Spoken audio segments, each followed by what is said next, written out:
عصر حاضر میں ساری دنیا کا جائزہ لینے نکلا ہوں۔ میں پرواز کرتے کرتے تھک گیا ہوں، میرے بازو شل ہو چکے ہیں، میرا وجود ٹوٹ چکا ہے، میرے جسم پر گرد جمع ہے، میرے کانوں میں سسکیوں کی آوازیں ہیں، آہ و فغاں گریہ و زاری سے میرے کان کے پردے پھٹ چکے ہیں، میرا دل پھٹا جا رہا ہے، میری ناک میں شام کا گرد و غبار ہے، میری آنکھوں میں عراق کا ہولناک منظر ہے، میری نظروں میں ملبے کے نیچے ٹکڑوں میں پڑے افغانی بچے ہیں۔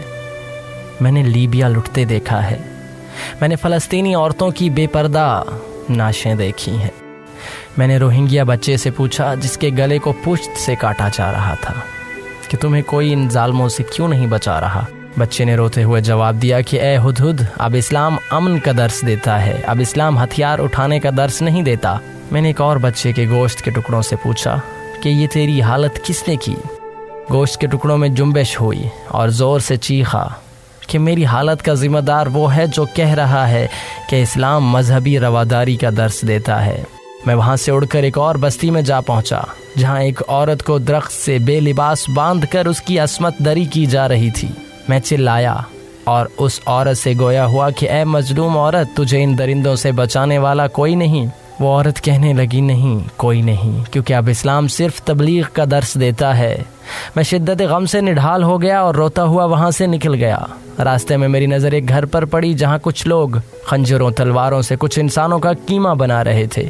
میں اس انسانی کیمے سے روتے ہوئے دریافت کرتا ہوں کہ اے کیمے میں بٹے انسانوں، تمہاری یہ حالت کیسے ہوئی؟ تو ان گوشت کے پرزوں میں حرکت ہوئی اور دبی دبی سسکیوں میں الفاظ میرے کانوں میں آنے لگے کہ اے طائر لاہوتی، اب ہمیں بچانے کون آتا؟ کیونکہ اب اسلام ہمیں کیما بنانے والے ان بدبختوں کی اصلاح کا درس دیتا ہے۔ میں اراکان سے نکل کر فلسطین کی طرف کوچ کر گیا جہاں کچھ عمارتیں زمین بوس ہوئی تھیں اور گرد و غبار کے بادل چاروں طرف چھائے ہوئے تھے، ملبوں سے انسانی چیخوں کی آوازیں آ رہی تھیں، میرا وجود کپ کپا اٹھا۔ میں زمین پر اترا تو وہاں انسانی اعضاء بکھرے پڑے تھے، ایک زوردار چیخ کی آواز آئی، میری نظر ایک گرے ہوئے ستون کے نیچے ایک شخص پر پڑی جس کا سینہ ستونوں کے نیچے دب کر کٹ گیا تھا اور کٹے ہوئے سینے سے دل باہر پڑا تھا۔ میں نے اس مرے ہوئے انسان کی ناچ سے مخاطب ہو کر پوچھا کہ اے مظلوم، کوئی نہیں تھا ان ظالموں کے حملے سے تمہیں بچانے والا؟ مرے ہوئے انسان کے ہونٹوں پر مسکراہٹ بکھر گئی اور اس نے زیر لب کہا کہ اے طائر، اب ہمیں کوئی بچانے والا نہیں۔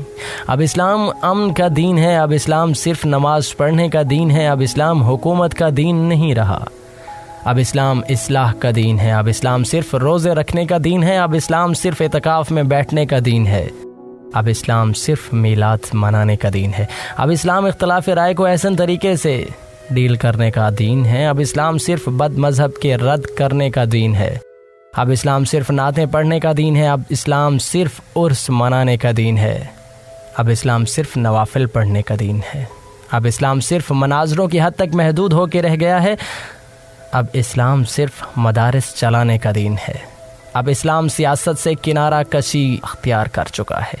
اے طائر لاہوتی، اڑ جا، چلا جا، ورنہ تو بھی دہشت گرد کہلائے گا، تو بھی جنونی کہلائے گا۔ یہ دنیا تجھے اب ایسے سوالات کرنے کی اجازت نہیں دیتی۔ اب اسلام صرف اقوام متحدہ اور عالمی برادری سے اپیل کی اجازت دیتا ہے۔ آپ کا اسلام صرف مذاکرات کی دعوت دیتا ہے، اب اسلام صرف بات چیت کی اجازت دیتا ہے۔